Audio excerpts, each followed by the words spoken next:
Hey, what's up, everybody? This is Marseille, the property pastor here with Kingdom Legacy Builders, and I got a special treat for y'all today.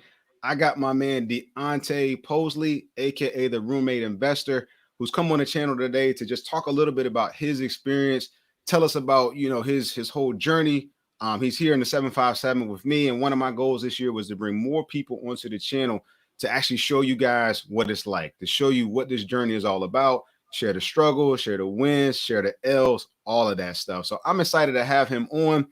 We are live right now, so folks will be joining us, on the channel, and we're on Facebook, we're on YouTube as well. So as you have questions, make sure you drop those in the comment section. We will be kind of pausing periodically to answer those questions. So if you are a seasoned investor, if you're brand new to real estate investing, it doesn't matter. Ask those questions. We're here to grow together. We're here to help you along that journey. So with that, Deontay, welcome, man. Welcome to the channel. Thank you for coming on today, brother.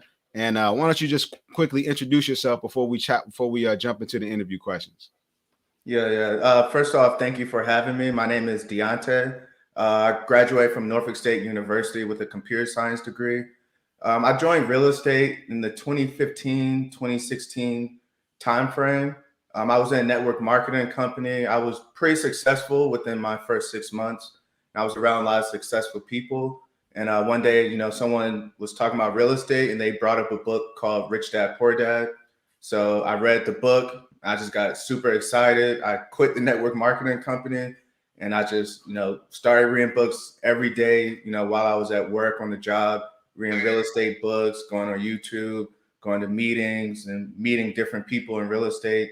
And I just fell in love. I purchased my first property in 2016. Nice, man. Nice. Well, that's pretty awesome, man. So you've been at it, fellow HBCU alum. So shout out to Norfolk State. Even though I'm an Aggie, it's all love amongst us. But you said you read Rich Dad Poor Dad, man, and it kind of just opened your eyes to some things and made you really want to get going.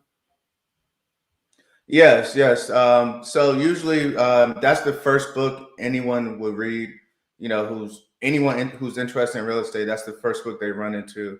Gotcha. But it just really like changes your mindset on what am I doing with myself? What am I buying? What's really important to me? And a lot of people focus on liabilities or cars or things that takes money out of their pocket. And so that's why Rich Dad Poor Dad became famous, because he lays out the difference between what the difference between liability and an asset is. Absolutely. I remember that journey reading that book, man, how it's just an eye opener. And with it, you just start looking at things totally different, in terms of you go to school, we were all raised to go to school, get that job, right? Your mom's auntie and all them want you to get that job. And you do that, right? And you just go through that process of go to work, make a check, come home, all that kind of stuff. But then you start looking at, hey, there's more, right? So with it, sounds like you got that vision to start buying property. So tell us a little bit about your portfolio, and and what kind of properties that you have. How many properties do you have? And just tell us a little bit about those, what your portfolio looks like now. Yeah, I usually don't tell a lot of people, how many properties I own. So this is going to be shocking for a lot of people. But I'm at 8 properties right now. And I rent them out by the room. So I'm at around like 34 rooms right now, 34 tenants. So I bought my first property in 2016. And my initial goal was to buy one per year and just, being able to build momentum and meeting different people, making different connections. I was able to buy maybe more like 1.5 per year to 2 per year. So I'm currently at 8 properties right now. Nice, man. That's real nice. So when it comes down to getting that first one, now, did you find out that the first one was really hard and it got easier as time went? Like, what was that experience, for you as far as getting that first deal and then be able to get more? How's that journey been? Yeah, so actually before I started real estate, I feel like I was already doing real estate. So I call it like rent hacking. So even if you don't own a property, I was renting homes, 3-bedroom homes. Then I would sublease the other 2 rooms and I would be able to live for free for $100 or maybe $100, $150. So I really feel like that was my entry point to real estate, just renting a home and subleasing the rooms. So, All right, for a lot of people, Oh, what were you saying? No, I say we got to unpack that for a second. So Oh, I okay. want to stay on that subject just for a second. So what'd you call it again? You said it was rent hacking or house hacking? Yeah, I just call it rent hacking because they Okay. call house hacking renting out your rooms on a property that you purchase. But a Okay. lot of people, may not be ready to purchase a property right now, but they're able to rent. So they Got can you. just sublease the rooms while they're renting, and that's a way to get started in real estate. Learn how to manage tenants, and you're also meeting contractors because when the property management sends out the contractors, you're able to talk with them and get their numbers. So my first few contractors came while I was renting because I knew in the future I would want to buy. So I was able to Mhm. take down their information, before I even officially got started. Got you. So you didn't own the house. You were renting the whole house. So 3-bedroom house. You went, signed a lease, with the owner or whatever, and rented that house. Then Yes. you went and found your own tenants for the individual bedrooms and had them pay your rent. Yes. That's a lot of free game. That's Yes. that's free game for everybody out there. So a lot of people talk about, man, I don't know how to get my first deal. I don't know how to get started. You know, and this is a way that you don't even have to own real estate, but you're in control. Did you Mhm. have any issues when you started that process? I mean, in terms of, did you have to let the owner know? Did you run into any roadblocks there? What was that like, when you kind of did this rent hacking process? It depends on what your lease says. I Okay. don't really read, I didn't really pay attention too much for the lease to know if I was supposed to do it or not. Okay. But if the lease does say you just want to let them know that you're subleasing the rooms, they may want you to add the new tenants to the lease, or it may not. Okay. But initially, I would be the sole person on the lease, so I would qualify for the property by myself. Long as I'm paying my rent, I mean, they're not going to ask you too They many don't care, questions, right? as long as Exactly. it's on time every month. Okay. So that's key, right? I mean, it's in terms of, sounds like you might have did a little bit of, ask for forgiveness rather than permission, but Mhm. that's fine and good. We all get started, right? And we all kind of go through that process. So you did that for a while. How long did you do that? When you were getting going? Yeah, I did that for about 2.5 to 3 years. Okay. My first rent was 300. Then I moved. My second rent amount was 100. Then I moved again. And that third property, I was paying zero rent. Okay. So while you were paying that little bit of money, were you just kind of stacking that money up to save it for your first investment property? Yep, I was working full time, salary employee. I was doing that, and I also, in process of getting my first property, I was delivering pizza 3 to 4 days a week, even Okay. though So I you already had a full time salary income as well. got you. So you had the job, you had the side hustle, and you had, your expenses being paid by your tenants. Yes. Okay. So you did that for a couple years, and then you got that first deal. Walk us through what that first deal was like. What kind of loan product did you use? Did you do a 20% down, or were you able to use some of the special products that are out there for first time buyers? Yeah. So, I started off rent hacking. So I just took that same model for my first property. So the purpose of the first property was going to be near a school. So I bought my first property near Norfolk State, and I knew the more bedrooms meant the more income you can get. Okay. So I found a small little townhome for $62,000, and I used a loan product called the FHA 203K loan. And basically, what that is 3.5% down. So a lot of people think you have to put 20% down. How do you keep buying these properties? And the answer is by using the low down payment options. So only 3.5% down, you can get in your first property. But then they will also give you the money for the rehab or the construction. So, you're buying properties these cheap, they're most likely going to need a little bit of work. So the purchase price was 62,000. The bank gave me $30,000 to fix up the property. So then from that point, I had to find a Class A or Class B contractor, which they're everywhere. And so I was able to find one. He managed the project for me. It was about 1,200 square foot home. The mortgage payment is about $650.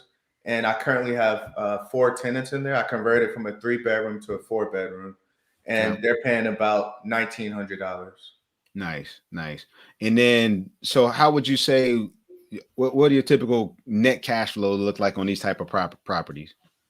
Yeah. So when you're dealing with the rooming houses, you can, I mean, you know this as well. There's many methods you can choose. I felt like to begin with, I wanted to pay utilities myself because Okay. I didn't want tenants getting into arguments about who didn't pay and who has to do this. Me and my roommates, we had some of those arguments in college. So I took what I learned from college and transitioned to my business. So Right. I pay utilities. They run between 300 and 400 a month, and it's a 4-bedroom home. The average rent is about 500 a room. So I would say, on average, that property may make after expenses and everything, maybe around $800 a month. Got you. So that's key, right? So it sounds like you've picked this particular specialty of real estate investing to do the individual rooms because you're making more cash flow Yes. every month. Now, if you took that same, single family home, 3, 4 bedrooms, and you rented it out in our market, what would you say person might make maybe $200 to $300 a month? Yeah, that same property would rent for about $1,200 to a family. Mm-hmm. I recently found out that the Section 8 vouchers in our area for 3 bedrooms are going upwards of 1,700. Okay. Now that kind of changed your thought process on this specific type of investment, or are you gonna stick with it no matter what? No, it actually, my thought process actually has changed recently, Okay. because when you're dealing with rooms, you're getting more cash flow, but then it's more hands on. Yep. Now, currently, I have the time to do it. I have a cell phone. I can manage it through my phone and through the extra time that I have. But just at some point or another, I would like to transition more into Section 8 short term rentals. Got you. Got you. So I take it sounds like you are actually managing these properties yourself. Are you the property manager or do you have somebody else that you use? Yes. The rooming business is very unique. It's very hard to find a property manager. And if you do, they're going to charge you way more money. So I'm currently in the process of trying to, build my own management team for Okay. this specific niche. Got you. Got you. Now I want to pause there for a second. And just for everybody who's live with us, if you have questions, drop them down in the comment section. We will be kind of taking time throughout the interview, throughout the to do some Q&A. So if you got questions, just drop them in the chat and then we will pause and make sure we address those questions. But as we look at this, we're kind of talking about Deontay's portfolio, right? And he's focused on renting out individual rooms. And I know a lot of my viewers, they do that. I get a lot of questions on renting out rooms, but you talked about how do you manage these things, and it is very difficult to find somebody to actually manage your rooms, right? You can't just typically go up to an established company and say, hey, I got a rooming house, can you manage it for me? Most of them just won't even touch them. It's been my experience. I've been fortunate enough to actually find somebody, but they're a mom and pop person. They don't have all of these credentials and things, all this documentation. They kind of just, I've worked with them really hands on to kind of develop that. But what's been your headache in managing these types of properties? Is it, yeah, what kind of things have you run into as you're managing, real hands on with these rooming houses? I would say that one of the main keys is just you have to make sure that you're very flexible with your time. You have to make sure that you're flexible with the tenants. So, every tenant may not can do a year lease. You may have to do a 3-month lease. You may have to do a 6-month lease. I try to meet the tenants in person when I'm doing the showing to get a feel for their personality. You know, everyone says key terms that they may not know that they're giving themselves away. But Mm-hmm. based on conversation, I may feel like it may not be a good fit for this house, but it may be a good fit for another house. Okay. So sometimes tenants may not get along.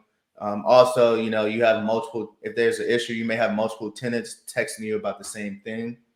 So now your phone is blowing up. Uh, and then as far as like keeping the common areas clean, as far as the kitchen, the bathrooms, things like that, have been some of the issues I've ran into. Okay. Now, do you just rely on your tenants to keep those areas clean, or do you bring in like a cleaning service or anything like that?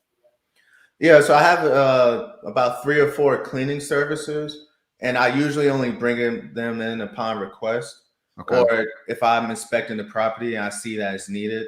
I give the tenants a chance to clean their things out. You'll find that sometimes the previous tenant's things are still in there, but then it was never cleaned out because no one knew. It could have been one of the other tenants. Okay. So periodically we say, clean everything out the living room or the kitchen. Anything left will be thrown away. And we have our cleaners go in there and just clean the kitchen, clean the living room. They may charge, $75, $100. Okay. So headaches typically are going, so with this type of specialty area of rooming houses, definitely going to be more hands-on management, higher cash flow. What kind of tenants are you typically seeing? Like you mentioned earlier, you looked at a property right by Norfolk State. So are you looking at college students? Are you looking at more a seasoned, type of tenant? What does your average tenant kind of look like from a demographic makeup? Yeah, so it initially started with just college students, but once COVID hit, I had to make a transition because the college students went home. So Yeah. that's when I started focusing more through Craigslist, Furnish Finder, Facebook, and found more younger professionals. So now I'm dealing with younger professionals and college students. Now, fast forward in 2022, now I'm also dealing with older people as well. So it seems like, that younger professional age range and then this older 40 plus age range. Okay. You'll be surprised how many people, are looking for rooms. But Yep. I have one roommate who's 42. I have one who's in their 50s. And at another property, I have two people in their 50s. Yeah, it's interesting you mentioned that because I know some of the videos I've published for my viewers on rooming houses have been typically my normal tenant is much older. So you're Mm-hmm. actually operating on the opposite end of the spectrum and having success. So Mm-hmm. I think that's really important to kind of highlight because as long as you screen well, as long as you have good, systems in place, you can succeed on either end of the spectrum. Mm-hmm. Are you seeing so aside from so your income, I think you said was about $500 a month. Was that what you were saying Yeah, per around room? 5 to 7. Oh, per room. Yeah. Yes, that's my average rent Okay. per room, around 500. Got you. So you're getting 5 to 7 per room, 800 cleared every single month. That's definitely going to be above and beyond what you're going to run into with a single family house. But when it comes down to finding these things, how are you finding your deals, and then how are you funding these deals? Mhm. So with finding the deals, you hear a lot about knowing your market. Um, I just know I need to find a house near this school that's at least 3 bedrooms, around 12 or 1,300 square feet. Because if it's 12 or 1,300 square feet, I know I can get a fourth or fifth bedroom in there. Most likely fourth, and if it's around 1,500 square feet, then you could probably get a fifth Okay. bedroom in there. So, when you're working with these, either a realtor, the MLS, or you can do your own searches through Zillow and Redfin, you can pinpoint, certain neighborhoods that you want a certain area code, zip code for your property. So I just put in my filters: 3 bedroom, 2 bath, 1,200 square feet, in this zip code, and I just wait for it to come up as far Okay. as finding the properties. So primarily you've been looking through agents, through looking on just kind of keeping your filter set up on MLS so that you get flagged when that certain neighborhood, certain number of rooms, bedrooms, and all those kind of things and baths kind of pop up. So most of it is what we consider on market Mm-hmm. type of deal finding. Now, what Mm-hmm. about funding? How are you funding these deals? I think the first time you talked about using an FHA loan, the 3.5%. What how have you been able to fund the rest of them? Were you able to reuse that, or what was your funding like after that? Yeah. So what I always like to tell people is to make sure you start off small because it's going to benefit you in the future. So starting off small by mean, buy maybe a little condo, townhome, or a little small house. So then once you purchase that property with low down payment, you can come back 6 months later and tell the bank, well, I want to move. This place is too small. I want to move. So now once you move, you're able to get another low down payment loan because you live in the property. So now you're able to get another property for 5% down. So say if your first property was 70,000, you should go to maybe like $120,000 property now. And you keep building up because by doing that, you're able to getting these properties for 5% down. Okay. So the total down payment I put on 8 properties is probably the same amount as someone who went to go buy a $500,000 house and they put down one down payment. I was able to do 8. Right. So you basically are able to reuse your FHA by doing house hacking over and over and over. So So you can't reuse the FHA unless Mhm. a major life event happened. Okay. So you go from the FHA to conventional. It's just Okay. conventional owner occupied. I see. But Yeah. you're able to So use that 5% down. Is that what you're saying? yes, and that's what's Okay. the 5% down. And then Yeah. once And for you, most, but if you did not live in a property, then you would be a conventional investor, and right. then conventional investor is 20% down. Okay. So that's important, y'all. As you hear that, because money is always the barrier. Mhm. Money is typically the first barrier we run into. But Deontay has gone and figured this thing out, in terms of how to raise money, how to scale his business, and do it in an affordable way, where he doesn't need $10 million and 15 rich uncles and aunts. So I Mhm. think that's key, to really grab hold of that.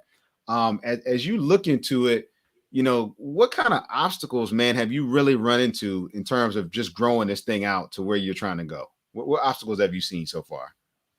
Yeah, so of course, money is always an option. I mean, it's always an obstacle.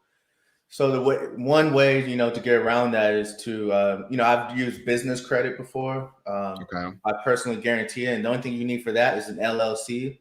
You can start getting business lines of credit. So I was able to utilize that. I was also able to utilize personal credit. You can call the credit card companies every, 6 months, get credit increases, and also new cards. So as far as personal credit, I only have around, $30,000 in personal credit. I have friends who've never done a real estate deal and they have 50, $60,000 Mm. personal credit.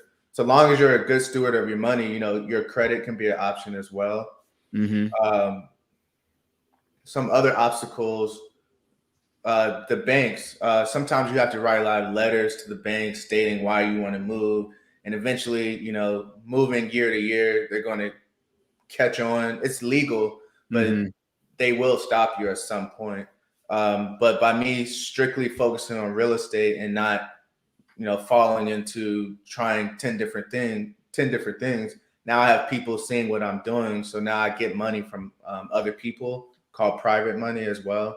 And so Okay. I have, friends and um, business associates who have given me money now, and they either join on the property with me and we're 50-50, or I just give them a return on their money. Okay. There's hard money as well, which is just money that these special companies will give you. It's harder money with higher percent interest rates, and that's an option as well. So funding is definitely always going to be, the obstacle that a lot of people run into. So, but you don't have to let that stop you, because there may be one problem, but there's always 10 solutions for That's the right. one problem. Hmm. Absolutely. And it sounds like you haven't let any of these obstacles run in, stop you. You got the bank who may say, okay, we're on to this whole thing. You're moving too many times. Okay, now a new solution. Or you may run out of capital. Okay, in comes people who see, that you've done this 5 or 6 times already, and now they want to partner with you. Hmm. Real quick, I want to pause on that whole partnership piece in the private money, because I do a lot of that in my business as well. How did you go about raising money from friends and family? What helped you to be successful in that realm? Was it the deals? Was it just them having confidence in you, or Hmm. recognize that's my cousin and I trust them? Hmm. How were you able to start raising money from people? Yeah. Well, I mean, in 2022, everyone is trying to do something. So I feel like everyone these days, once real estate seems to be like the number one or number two thing behind, crypto and stocks. Hmm. So, that helped. But really just being consistent. I'm not putting together a presentation, a PowerPoint, anything special. I'm not doing anything special. I'm just being myself, being consistent. Like I said, when I'm just doing one thing every day, then month after month turns into year after year. And then the type of quality you see when I'm posting the videos on social media, what the house used to look like and what it looks like now. And then I have a track record of success now because I've rehabbed multiple properties. I was able to cash out, refinance these properties, so I was able to get nice size checks that I can show people. So proof of concept. Right. Now, Mhm. on all of your portfolio, have you done rehabs on all of those properties, or have any of them been turnkey? Yeah, so I've actually done rehab on about seven on the eight properties, and so that's another strategy as well, as you're starting low on these lower price projects, to make sure you find something that needs work, because the more work that it needs, the more equity that you can build in the property, and then you can pull the equity out and then continue to repeat the process. So you're able to use the same amount of money that you put on that first project, you're able to keep recycling into the second and third and fourth, because you're pulling the money out and then putting it back into the next, and pulling out, putting it back in. But the only way Yeah. that will work is if you start small and you're finding properties that need work. Right.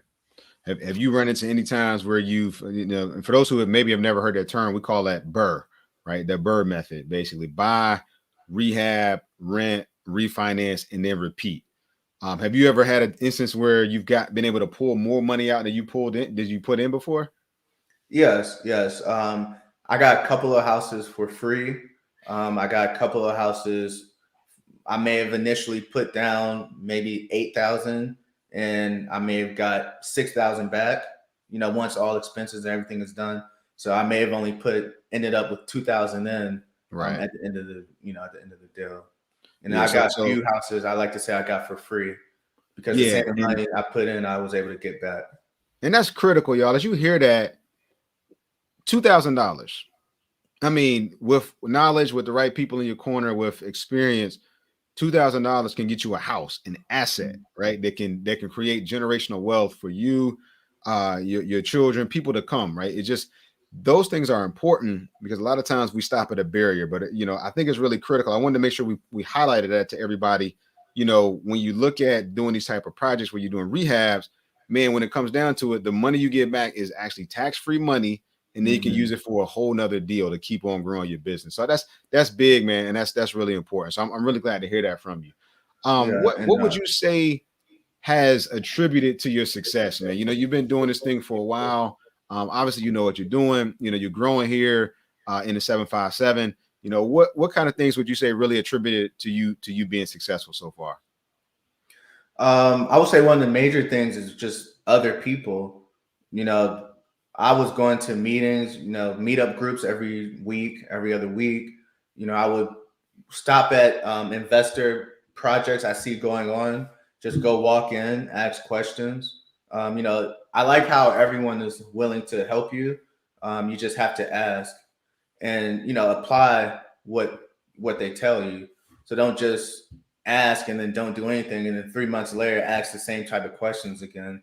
Do your own research and ask and apply, and then people will be more willing to help you more. I would Absolutely. definitely say other people, and then Okay. just YouTube and books. I mean, I had someone say I'm the only person they know with a bookshelf. And so, I'm not necessarily, and some people call me intelligent. I'm not necessarily intelligent. I just read a book and watched a YouTube video Yeah. and did what they said do. Yeah, and I want to really, just kind of piggyback on that. You said it's about, being surrounding yourself, being around people who are already doing it. And I believe that success leaves clues. Similarly to you in my journey, I had to find people who are already doing it, and that's why we're doing this live and doing this video, so that people who are trying to, they're trying to find a way to get started in this game and doing real estate. They want to see people that look like them, people that live in their same area doing the exact same thing, and I think it's important, to surround yourself with folks like you talked about. Read books, go to meetups, talk to contractors, talk to other investors. There's always somebody a little bit further along than you are, but they're willing to help you. They're willing to help you in that journey. So don't let anything stop you as you're kind of getting going. So that's good stuff, man. That's great. Great advice. Now, in terms of somebody starting out, all right, let's say, for example, somebody's getting started. What kind of advice would you give them? I know some of the things that have helped you succeed. You mentioned mentors and things like that. What would be that first couple of steps you would recommend for somebody trying to get started, trying to find that first property? Yeah. The number one thing you need to do is contact a lender and find a realtor. A lot of people say, well, I'm buying a house next year, but they don't know how much they can qualify for. They don't know, what their credit picture looks and how will the lender see that. Or some people think that they can't buy a house right now where they actually can, and they just make up excuses. Well, my credit is this, not knowing you can buy it with a 600 credit score. Or they may say, um, I can't buy it because I need to pay this credit card off first. But the lenders, you can have credit card debt, but they only count the minimum payment against you. But these are things that you don't know unless you reach out to a lender and ask. So, the first two steps would be to reach out to a lender and find a realtor, which you can do in an hour. And then the Mm-hmm. next steps would be to find your local real estate people around you. When you drive neighborhoods, look at houses. I go to open houses maybe 2 or 3 Sundays a month. Just you'll never know who you'll run into. I ran into a good friend 5 years ago. He was doing an open house. I just walked in and started to ask questions. We exchanged numbers, and now we're still in a group chat today. So Awesome. really, just like being proactive, and you're going after it. You're not just sitting waiting for someone to come help you. Waiting for your aunt who's a realtor to eventually call you. You're being proactive in what you want. Absolutely, absolutely. So really taking that initiative, going to make it happen. Don't wait for it to happen. We do have a question that just popped in, so I want to take a minute just to address that question. So I think it's Shantae Lee. I hope I said that right, Shantae. If I mispronounce it, please charge it to my head, not my heart. But the question is, what books would you recommend for somebody looking to get started? Somebody's looking to get started in real estate investing. What books would you recommend for them? Yeah, so actually I have three. One book is called The One Thing, and this basically focuses on focusing on that one thing. A lot of times we want to focus on 3, 4, 5 things, and we're never getting anything done. So The One Thing really highlights to stick to that one path and focus on that, and then as you get better in that, you can start to venture out on other things. And then The Millionaire Next Door, that will help you with budgeting and keep your mindset correct when it comes to money. And so, it highlights most millionaires don't drive Lamborghinis and don't live in $500,000 homes.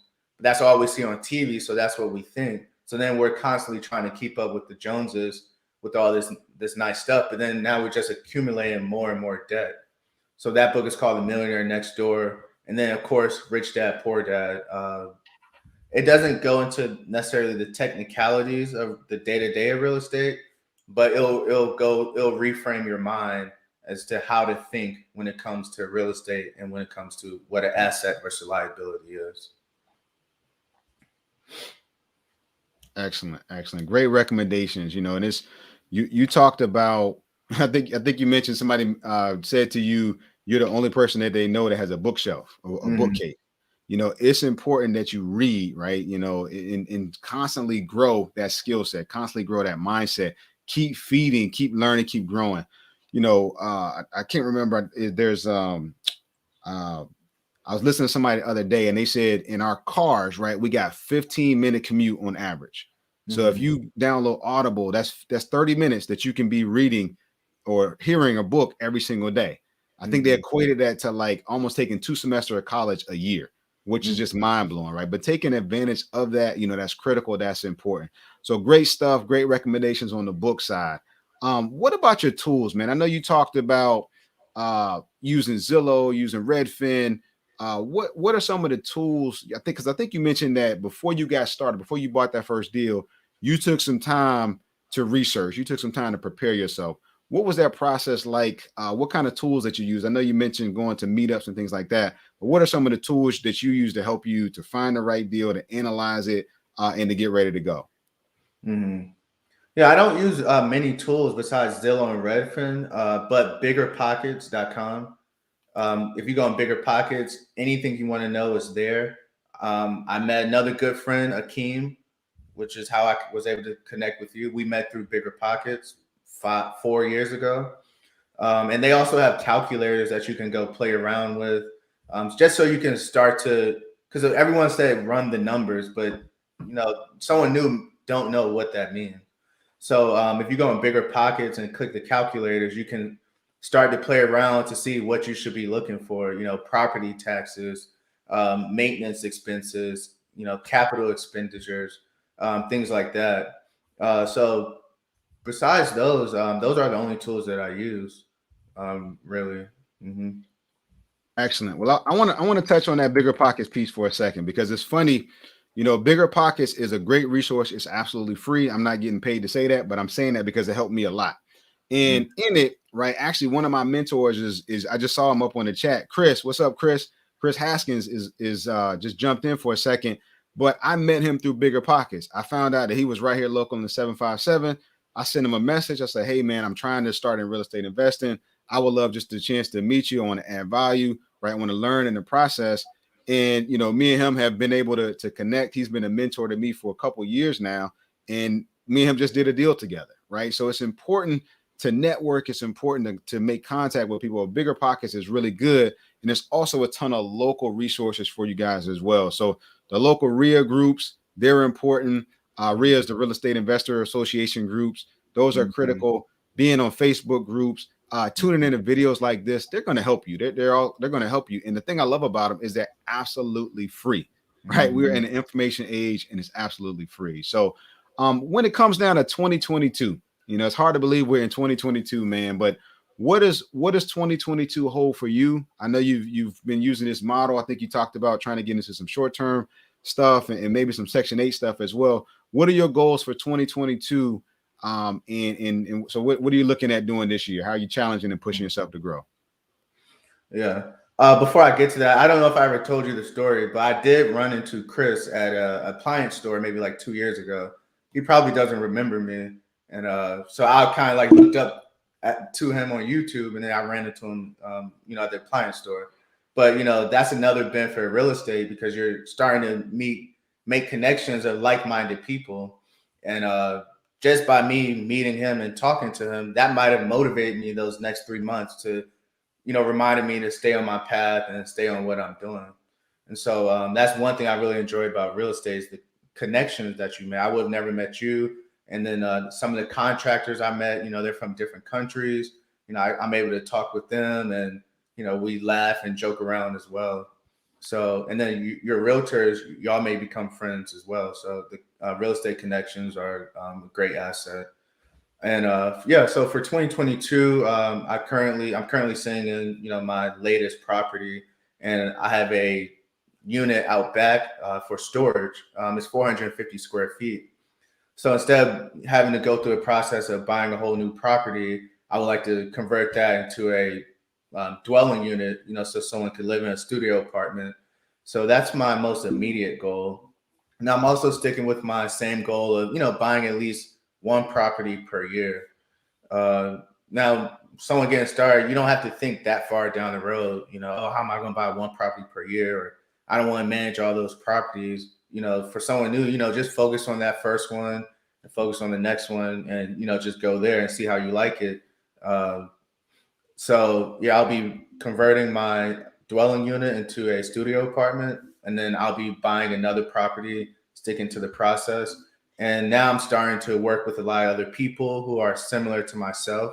So we're in talks of, buying maybe an apartment building or just doing something out the ordinary with a group of people. Maybe converting that apartment building to Section 8, getting a group of 5 people together and doing something bigger. And so that's what some of the talks that I'm having right now. Excellent. So sticking to the process, it's been working for you. You want to keep on pushing forward. Do you kind of have an end goal in mind? Is it a financial number? Is it a number of properties? What or do you want to just keep on doing this over and over for the rest, for years to come? Yeah. Right now, I'm enjoying the process. It doesn't necessarily feel like work. I guess it's because when you're building something for yourself, it doesn't really feel like work. I'm enjoying what I'm doing, so I don't really see myself stopping. Of course, I have an income goal, but when I'm not working on a construction project, when I'm not working on a house, I'm just thinking about getting the next one or doing something. Right. So it's not really an end goal. It probably will never end. It's just enjoying the process and helping people along the way and putting other people in my shoes, in my position. And so I really want to start getting into online and social media more and coaching because I'm already doing it anyway, but just having more of a presence so I can start to make an impact on other people and bring more people up to where I'm at, because we don't have the education in our schools, in our neighborhoods. So, I'm looking to build more in that arena. Excellent, excellent. Well, man, tell us a little bit about, when you're not trying to find the next deal, you're not trying to run a construction project. What are some of the other stuff you like to do, man, just to, unwind, to give back? What does life look like for you when you are not doing real estate investing? Yeah, I coach basketball. I enjoy doing that. Real estate's been taking off lately, so I haven't been able to give as much time to that as I like.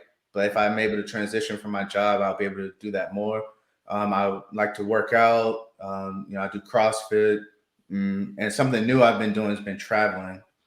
So I've been traveling a lot to different countries. So I would like to go at least 3 different countries per year.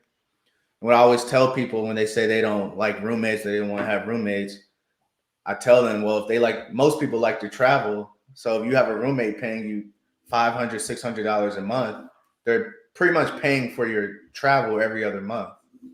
So I like to use that as an incentive to get people to, get roommates. So then they could pretty much travel for free. So those are some of the things I like to do. Nice, nice. Well, man, this has been really cool, man. As we've kind of just tracked your journey. You started out rent hacking, just being Mm-hmm. a person subleasing, generating income there, hustling up, getting the money together, buying that first property, living in that one, renting out the other units there, and then moving out, reusing your money, and buying another property. So that sounds like you got a really repeatable process that's gonna help you and pay you for years and years, and it's giving you freedom to do some of the stuff that you actually want to do. Which Mm-hmm. I think is amazing. You're not you don't have like 75 properties and all these kind of things, but you've got enough to be able to do the things you want to do. And the reason I say that is because that lets us all see that it's possible, right? It's Mm-hmm. possible. Just get started. Just get started. So I appreciate, just your input and your insight today, man. And I'm just really proud of the hard work you put in and the success you've been able to achieve. So I want to quickly just transition a little bit. I know we got a few folks on. If there's any questions that y'all have that you want to ask, we want to shift to the Q&A portion and allow any and everybody to ask any questions they might have for either Deontay or myself, because we want to help you guys in your journey, help you get started, help you to be successful, to get where you want to go. So if you got questions, drop them in that chat box. We will post them and then we will address them as well. So if you got them, just start shooting them out and we'll address any questions that y'all have.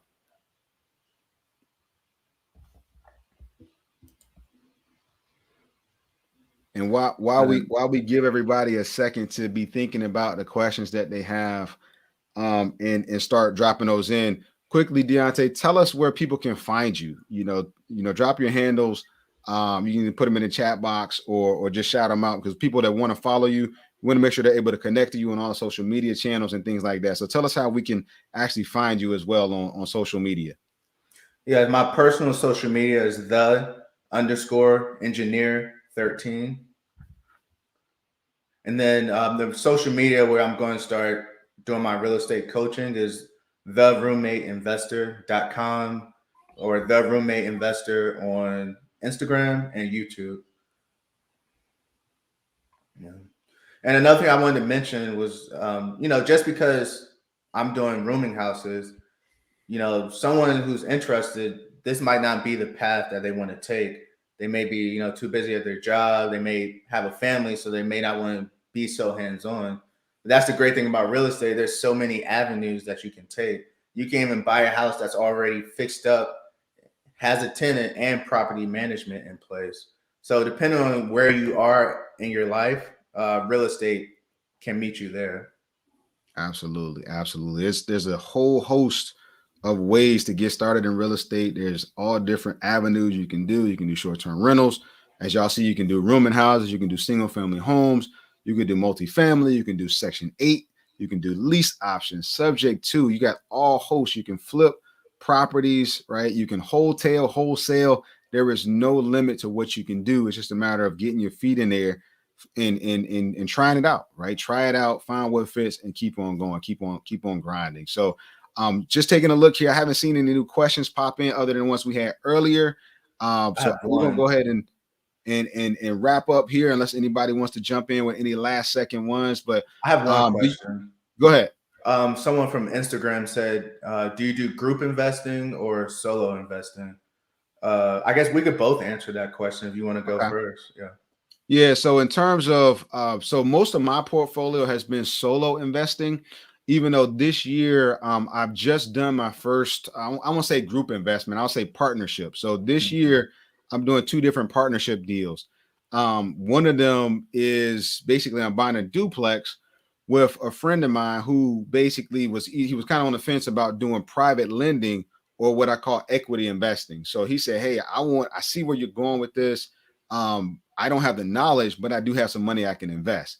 So I brought him in on a duplex, and I'm buying in a later, I think like next month we're going to close on a duplex, and he's going to be a part of that. So we formed an LLC, a two-member LLC. We're buying that property together. A Mhm. lot of the stuff that I do is typically on the single side, where people may just have money through a self-direct through a rollover 401k. So in other words, they left one job and they didn't roll that money to their new job. So they have this money sitting over here and they don't know what to do with it. So we start a self-directed IRA and roll that money into a future deal, right? So I just take that money, either down payment or rehab, and give them a guaranteed rate of return. So I do a little bit of both. Really, for me, I'm trying to find what that person's goals are, right? So I want to create a win-win, because I think at the end of the day, if we all win, everybody's happy. Sometimes we approach things like, man, I'm going to get all of it and you're not going to have anything left. But when we actually come forward and try to work together, we can get a whole lot more done. So I do a little bit of both of them. Okay, okay, yeah. And I do both as well. I started doing it by myself, but you can only go a certain distance if you're going alone. So, the more people you can bring along with you, the farther and faster you can go. So now I have a couple of friends. I have a couple of friends who I own the property with. And then I have a friend who just gave me money and he just gets a return on his money. But once he saw the return, he wanted to keep going. So now we're actually in the process of buying two properties together. And he lives in New Jersey. I live in Virginia. So he'll be putting down the money. And then I found the two properties. It's going to be a package deal. And I'll be managing the properties. Nice. Looks like we did have one more question that came in. It says, do you have a preferred lender that you work with in the area? Yeah. So, like I said, with real estate, you're always going to hear no, but no just means go to someone else. So I don't, I have lenders who I've built relationships with and I can text them and ask them questions. So I like to start with them. So that would be Atlantic Bay Mortgage. I have a specific lender at Atlantic Bay Mortgage, and she did my first property. I still keep in touch with her, but I go to whoever will take me. So I've used Atlantic Bay, I've used OVM, I've used Town Bank, I've used everyone. So what's going to happen is, as you start with my method, I started to hear no, so then I had to go to someone else who would tell me yes. So those are some of the lenders I've used around here. I'm trying to think who else. And then I like to use Lima One Capital if you're interested in non-traditional funding, more towards like an LLC, or if your credit may be a little shaky, you can use like some non-traditional hard money companies, and they do fix and flip loans and 30-year loan programs, and they may not look at you as the borrower to qualify you as much as they'll look at the property. But when you're dealing with the hard money lenders and non-traditional, you will need more money up front. So that's why I like to go to the bank first, because I could get the lower down payment. Yeah, and I just to piggyback on that too. I mean, my experience has been, I started with a lot of local banks as well, and as I started to acquire more properties, it got a little bit trickier. They had different limitations they wanted. They wanted to see different things on tax returns. As I started to set up, my LLCs and things like that, it just got more complicated. So I Mhm. started going towards more investor friendly type of lenders. I usually try to start. Basically, my normal strategy is I want to buy the property fast, either hard money, private money. And then if I got to refinance it, that's when I typically go to the bank, because at the bank it's Mhm. usually easier to refinance than it is to purchase, in my Mhm. experience, in terms of, because they see the performance of that property. But yeah, I mean, as far as working with, I totally echo your sentiments too. I mean, I work with, Langley, like you said, Town Bank, all of these local lenders. And the big thing, to kind of piggyback, just go find the person that's going to help you, and if that person won't help you, go find somebody else. One of the mistakes we make is we're like, they said no, I guess I can't do this. No, it's not Mhm. about, sometimes you got to go through 99 no's to get to the one yes. Don't worry about the no's, find the yes. Mhm. And try to stay away from the big institutional banks. So Wells Fargo, Bank of America, and other banks like that.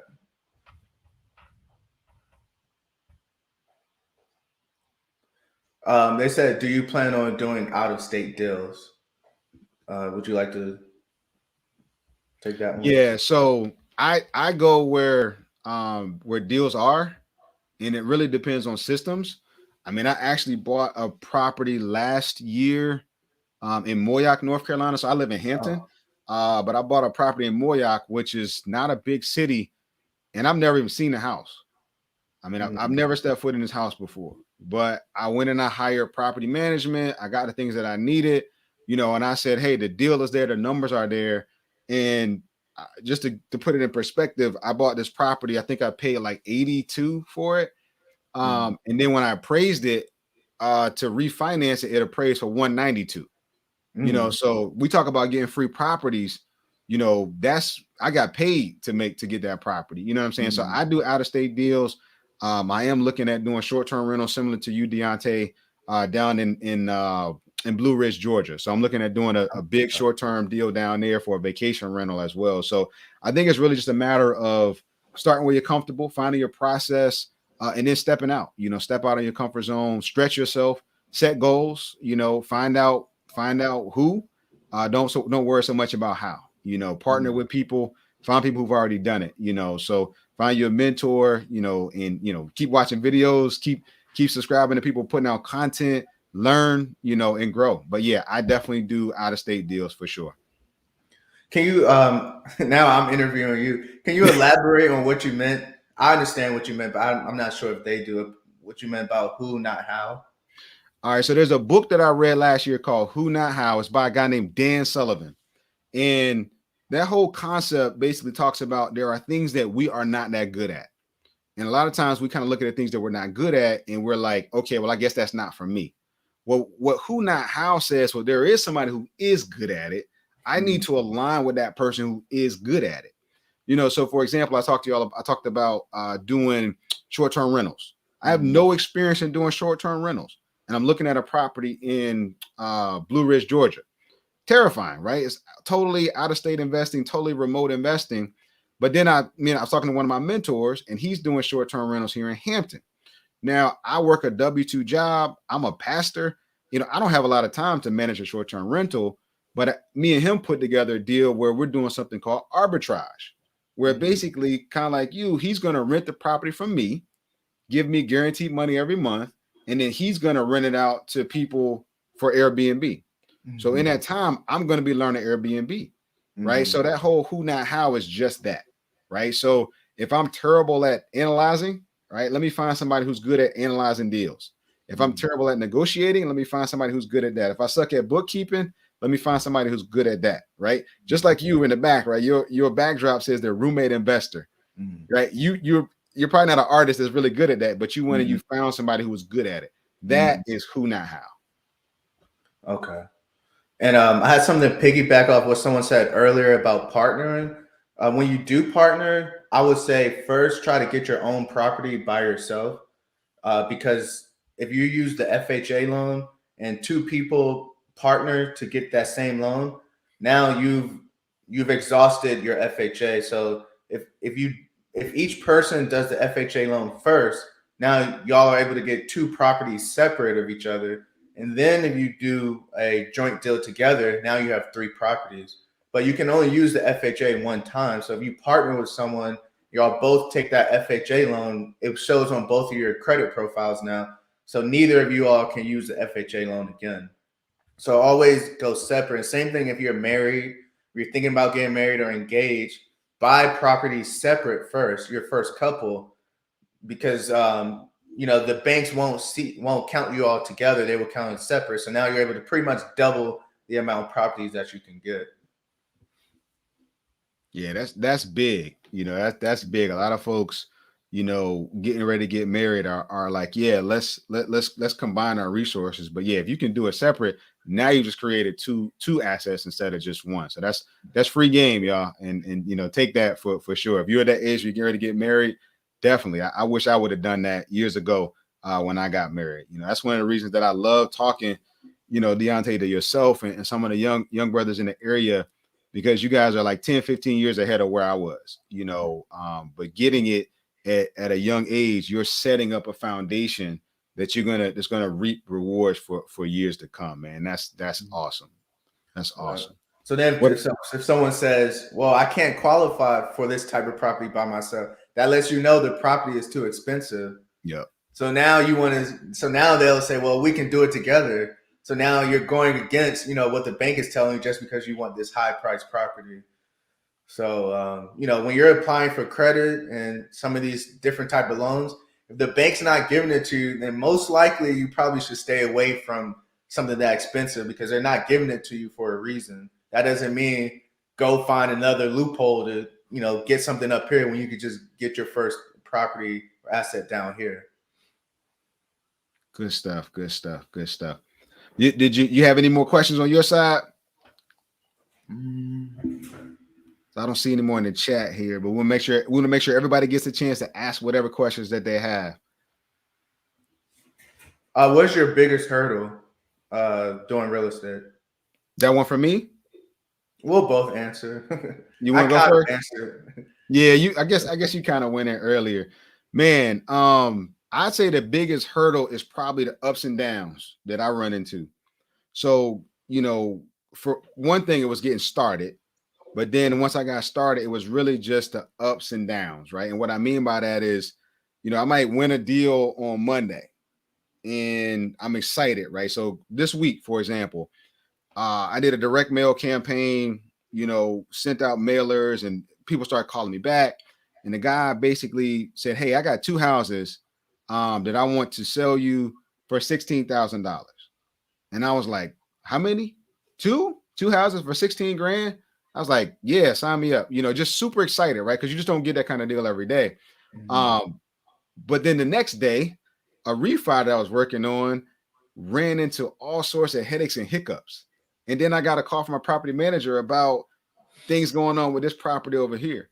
So I think one of the big hurdles is just dealing with the swings that happen, right? Because a lot of times you get these ups and downs and you feel like maybe I should quit. Maybe this is not for me. But over time, it's going up and down. But there's a gradual incline that's always happening, right? Mm-hmm. So I think recognizing that and having the right kind of mindset to realize there are going to be good days and bad days, but overall, we're moving in the right direction and keeping that mindset fixed on the end goal. That's probably one of the biggest hurdles that I run into just from the emotional ups and downs that you deal with as an investor.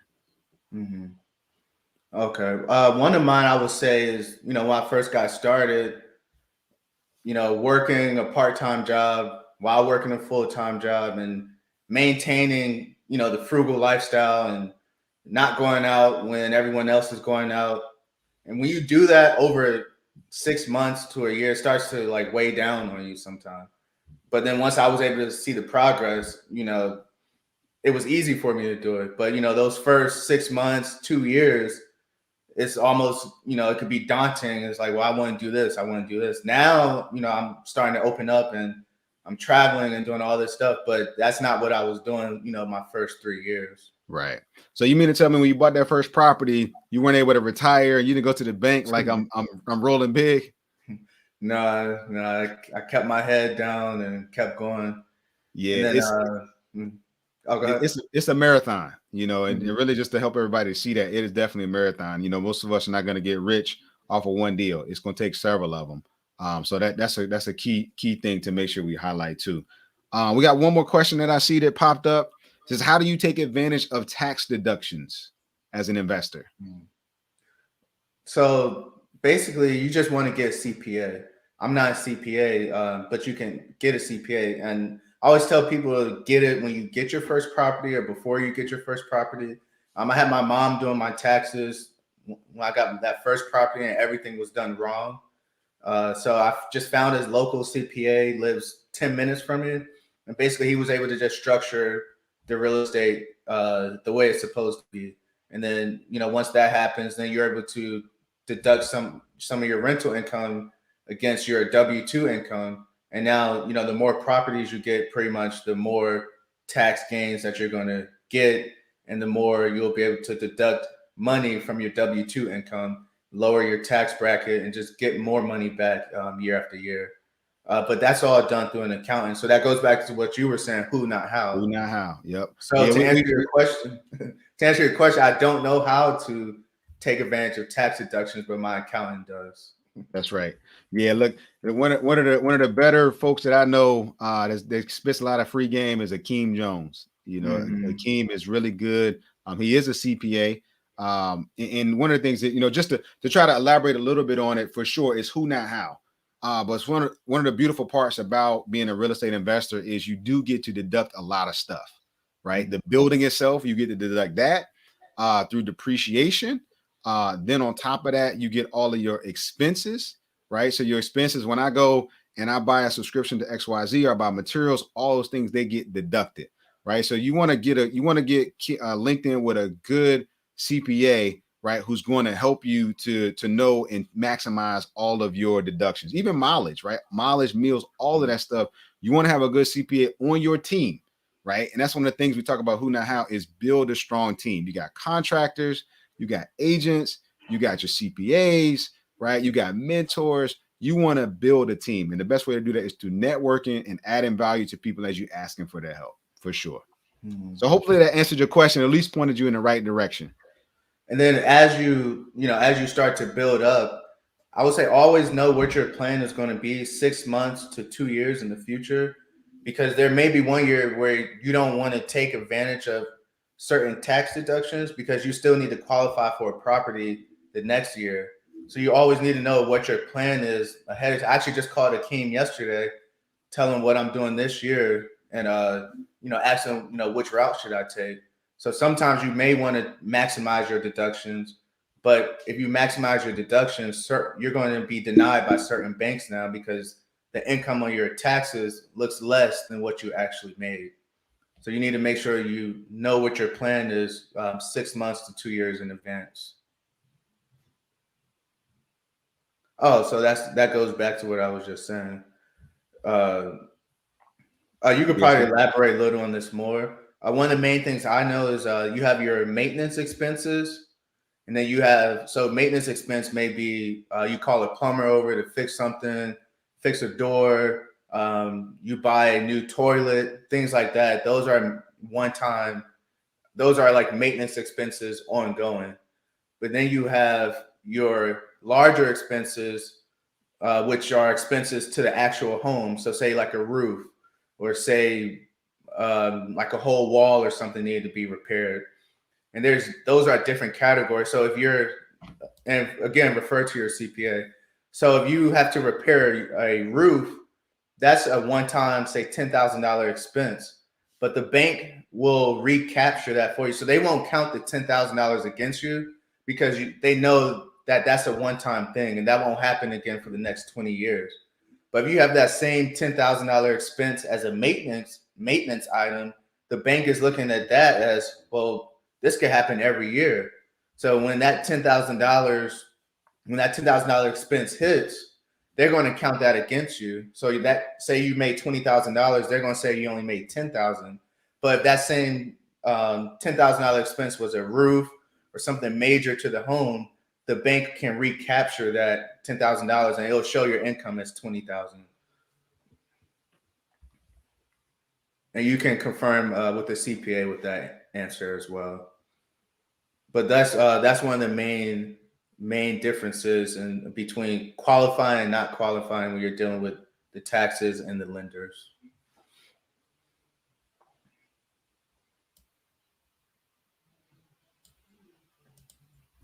All right. Well, I don't see any more questions on my end. You got any more on your side? No. All right, cool. Well, hey guys, thank y'all so much for tuning in to today's interview. Deontay, man, 1,000 thank yous, brother. I appreciate you coming on. I'm proud of the work you're doing. Keep pushing, keep showing people that it's possible. Keep trailblazing for us, for the culture, for yourself, man. And I'm just so proud of you, man. And make sure y'all, we'll have all the information that you can follow him, connect to him on Instagram, YouTube, Facebook, all those different channels. If you want to follow me, make sure you hit that subscribe button. If you follow me on YouTube and those things like that, I am the property pastor. Deontay is the roommate investor. You can search us on any of those platforms. We are bringing great content to help you on your journey. I'm wishing nothing but the best for you, praying your success. Stay safe out there. Thank y'all for tuning in today. We'll see y'all in the next one. God bless. See you. Thanks.